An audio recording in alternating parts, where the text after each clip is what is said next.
কোচবিহার পঞ্চানন বর্মা ইউনিভার্সিটির প্রথম সেমিস্টারের এইসি কোর্সের অন্তর্গত বাংলার শেষ মুহূর্তের প্রস্তুতি সম্পর্কে আমাদের আজকের এই স্পেশাল ভিডিও। কোন কোন বিষয়গুলি কিভাবে পড়তে হবে প্রত্যেকটা তথ্য কিন্তু আজকের এই ভিডিওটিতে তোমরা জানতে পারবে। কাজেই আজকের এই ভিডিওটি কিন্তু তোমাদের জন্য খুবই খুবই গুরুত্বপূর্ণ হতে চলেছে। তবে ভিডিওটি শুরু করার আগে তোমাদের কাছে রিকোয়েস্ট, দেখো আমরা এই চ্যানেল মারফত বিভিন্ন স্টাডি সংক্রান্ত নিউজ, স্কলারশিপ সংক্রান্ত আপডেট, এমনকি সাজেশন প্রদান করে থাকি। কাজে খুব ভালো হবে যদি আমাদের চ্যানেলটিকে সাবস্ক্রাইব করে দিয়ে আমাদের পরিবারের সদস্য হয়ে নাও। আর দেখো ভিডিওর নিচে যে কমেন্ট বক্সটি রয়েছে তা কিন্তু সকলের জন্য খোলা, তো তোমরা কমেন্টে এটা জানাতে ভুলো না আজকের এই ভিডিওটি তোমরা কোন কোন কলেজ থেকে ওয়াচ করছো। যাই হোক, শুরু করছি আমাদের আজকের এই স্পেশাল ভিডিওটি।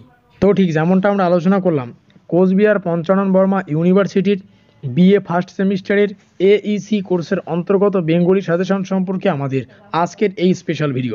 আর আজকের এই ভিডিওটিতে আমরা শেষ মুহূর্তের প্রস্তুতি সম্পর্কে বিস্তারিত আলোচনা করব। আজকের এই সাজেশনমূলক ভিডিওটির নাম রাখা হয়েছে ব্রহ্মাস্ত্র সাজেশন। তো যাই হোক, সুবিধার্থে আমরা আমাদের সিলেবাসটাকে সামনে রেখেছি। তো সিলেবাসের অন্তর্গত এই যে পাঠ্যসূচি, তার পাঠ্যসূচির সম্পূর্ণ পাঠ্যসূচি এখানে রয়েছে মার্কিনযুক্ত এলাকা। আর এই পাঠ্যসূচির অন্তর্গত ক, যেখানে রয়েছে বাংলা ভাষার ব্যবহার, এখানে স্পেশালি ব্যাকরণের পাঠটা দেখতে পাচ্ছি। আর এই ব্যাকরণের পাঠ থেকে পদ পরিচয় থেকে আমাদের আজকের এই সাজেশনমূলক ভিডিও। তো এই পদ পরিচয় থেকে গুরুত্বপূর্ণ প্রশ্নাবলী এবং তার উত্তর সম্পর্কে আমরা বিস্তারিত আলোচনা করব। প্রথমেই এখান থেকে আমরা পদ কাকে বলে সেটা আলোচনা করব। ঠিক আছে, মোস্ট ইম্পর্টেন্ট, পদ কাকে বলে, পদের প্রকারভেদ, তার প্রত্যেকটা প্রকারের নাম আমরা আলোচনা করব, বাংলা পদের বৈশিষ্ট্যগুলি আলোচনা করব। পরবর্তীতে বিশেষ্য পদের সংজ্ঞা, সেটা আমরা এখান থেকে জানতে পারবো। তো বিশেষ্য পদের সংজ্ঞা, উদাহরণসহ সর্বনাম পদের সংজ্ঞা, বিশেষ্য পদ কাকে বলে তা আমরা আজকের এই ভিডিওতে জানতে পারবো। অব্যয় পদ কী, ক্রিয়াপদের সঙ্গে ক্রিয়াপদের সংজ্ঞা এবং সমাপিকা ক্রিয়া এবং অসমাপিকা ক্রিয়ার মধ্যে এদের যে পার্থক্য সেটা আমরা এখান থেকে বুঝতে পারবো। তো যাই হোক, শুরু করছি আমাদের আজকের এই স্পেশাল ভিডিওটি। তো আজকের এই ভিডিওটিতে আমরা দুটো পার্ট সম্পর্কে আলোচনা করব। শুরু করছি আমাদের প্রথম পার্ট, যেখান থেকে আমরা পদ কাকে বলে জানতে পারবো, পদের প্রকারভেদ এবং প্রত্যেকটা প্রকারের নাম সম্পর্কে জানতে পারবো এবং বাংলা পদের বৈশিষ্ট্য সম্পর্কে জানতে পারবো। তো দেখে নেওয়া যাক প্রথমেই এই তিনখানা গুরুত্বপূর্ণ প্রশ্নের উত্তর। প্রথমেই পরীক্ষা প্রশ্ন আসতে পারে, পদ কাকে বলে। এক কথায় পদ কাকে বলে, তার উত্তরটা হচ্ছে এই মার্কিনযুক্ত এরিয়া। কে বলছে, বাক্যে ব্যবহৃত অবস্থান পরিচয়ক চিহ্নযুক্ত বা বিভক্তিযুক্ত শব্দের নাম হচ্ছে পদ। বিস্তারিত জানতে আমাদের এইটুক বিষয় অবশ্যই ফলো করতে হবে। কেবল শব্দ ও ধাতু ভাষায় ব্যবহৃত হয় না, ভাষায় ব্যবহৃত হওয়ার জন্যে শব্দ ও ধাতুর সঙ্গে বিভক্তির যোগ অপরিহার্য হয়ে পড়ে। কেননা বাক্যে অর্থাৎ ভাষায় প্রত্যেকটি শব্দ ব্যবহারের একটি নির্দিষ্ট স্থান আছে। কোথায়, যেখানে যে শব্দের ব্যবহার প্রয়োজন সেখানে সে শব্দের ব্যবহার না হলে কথার অর্থ কেউ বুঝতে পারবে না, তাই না? উদাহরণটা দেখলেই তোমরা বুঝতে পারবে। দেখো এখানে তিনখানা শব্দ আছে, এক নম্বরে মানুষ, দ্বিতীয় বাঘ, তৃতীয় হচ্ছে মারে। তাহলে সম্পূর্ণ লাইনটা হলো মানুষ বাঘ মারে, কথা ঠিক। এবার যদি আমরা প্রথম শব্দটাতে দ্বিতীয়তে নিয়ে যাই আর দ্বিতীয় শব্দটা প্রথমে নিয়ে আসি, তাহলে হবে বাঘ মানুষ মারে। এই গুরুত্বপূর্ণ টপিকটাই এই এত লাইনে কিন্তু তোমাদের সামনে উপস্থাপন করা। আর এই যে আমরা প্রথম শব্দটাকে দ্বিতীয় স্থানে নিয়ে গেলাম, দ্বিতীয় শব্দটা প্রথম স্থানে নিয়ে গেলাম, সম্পূর্ণ অর্থ কিন্তু এখানে রয়েছে। আমি জাস্ট একটু পড়ছি, দেখো কি বলছে। এই বাক্যে মানুষ শব্দ প্রথম, বাঘ শব্দ দ্বিতীয় এবং মারে শব্দ তৃতীয় স্থানে অবস্থিত। এর প্রথম দুটি শব্দের স্থান পরিবর্তন করে দিলে বাক্যটি দাঁড়ায় বাঘ মানুষ মারে। তাহলে মানে লাইনটাই কিন্তু চেঞ্জ হয়ে যাচ্ছে, তাই না? সম্পূর্ণ লাইনটার অর্থটাই চেঞ্জ হয়ে যাচ্ছে। এতে বক্তার বক্তব্য একেবারেই আলাদা হয়ে যায়। কাজেই বাক্যের শব্দ বসানোর স্থান নির্ণয় করার জন্য শব্দের সঙ্গে কতগুলো চিহ্ন বা বিভক্তিগুলো তোমরা দেখতেই পাচ্ছ, তো যোগ করা হয়।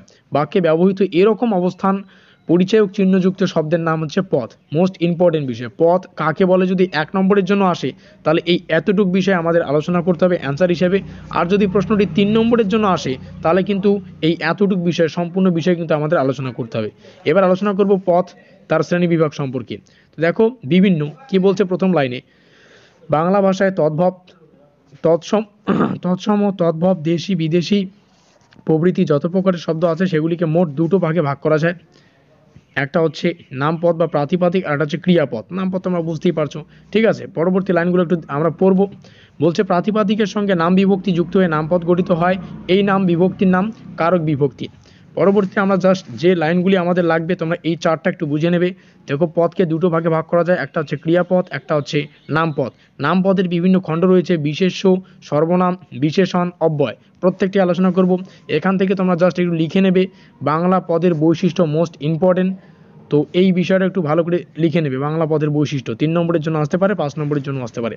বাংলা পদের সংক্ষিপ্ত পরিচয় আমরা জাস্ট যেমনটা উপরে চারটাতে আলোচনা করলাম সেটাই এখানে রয়েছে। তো এখান থেকে গুরুত্বপূর্ণ শর্ট প্রশ্ন এখানে রয়েছে। পদ বলতে কি বোঝায়, প্রথম প্রশ্ন, দ্বিতীয় প্রশ্ন পদ কত প্রকার, তৃতীয় প্রশ্ন এমসিকিউ আকারে যে সমস্ত প্রশ্ন আসবে প্রত্যেকটাই রয়েছে। শূন্যস্থান কিছু রয়েছে, যদিও শূন্যস্থানগুলি আসে না, পরীক্ষাতে আসবে না, তবে এমসিকিউ আকারে আসতে পারে। ঠিক আছে, উত্তরগুলো তোমরা এখান থেকে দেখে নিবে। উত্তরগুলি এখানে রয়েছে। শুরু হচ্ছে আমাদের পার্ট 2, যেখান থেকে মোস্ট ইম্পর্টেন্ট যে বিষয়গুলি আমরা জানতে পারবো। বিশেষ্য পদ, তার সংজ্ঞা, উদাহরণসহ সর্বনাম পদের সংজ্ঞা, যদিও এই বিষয়টা অতটাও ইম্পর্টেন্ট না, আমি কাটা দিলাম। 1 নম্বরটা মোস্ট ইম্পর্টেন্ট। দ্বিতীয় হচ্ছে বিশেষণ পদ কাকে বলে, মোস্ট ইম্পর্টেন্ট। তৃতীয় হচ্ছে অব্যয় পদ কী তা বুঝতে পারবেন, বা আমার অব্যয় পদ কী সেটা আমরা বুঝতে পারবো। আর মোস্ট ইম্পর্টেন্ট সর্বশেষে এসে ক্রিয়াপদের সংজ্ঞা এবং সমাপিকা ক্রিয়া অসমাপিকা ক্রিয়ার মধ্যে পার্থক্য, এই কয়েকটা বিষয় 2 নম্বর আমাদের লাগতেছে না।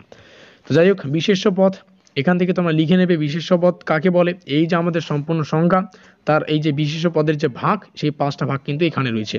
কথা ক্লিয়ার? একদম সহজভাবে তোমরা লিখে নেবে। 3 নম্বরের জন্য আসতে পারে বিশেষ্য পদ কাকে বলে, তার প্রত্যেকটা ভাগ সম্পর্কে লেখো। পরবর্তীতে এই সমস্ত বিষয় লাগবে না। এখানে দেখো যে সমস্ত বিষয় কাটা দিচ্ছি সেগুলো লাগবে না, এই সমস্ত বিষয় লাগবে না। পরবর্তীতে সর্বনাম পদ, সেম প্রসেসে একটু দেখে নেবে সর্বনাম পদ কাকে বলে। এখান থেকে সর্বনাম পদ কাকে বলে এবং সর্বনাম পদের কিন্তু বিভিন্ন প্রকার রয়েছে। 1 নম্বর প্রকার ব্যক্তিবাচক সর্বনাম পদ, দ্বিতীয় হচ্ছে প্রশ্নবাচক। এখান থেকে জাস্ট 2-3খানা দেখে নেবে, প্রত্যেকটা লাগবে না। ঠিক আছে, এই ইম্পর্টেন্ট না, এটা অতটা ইম্পর্টেন্ট না সর্বনাম পদ।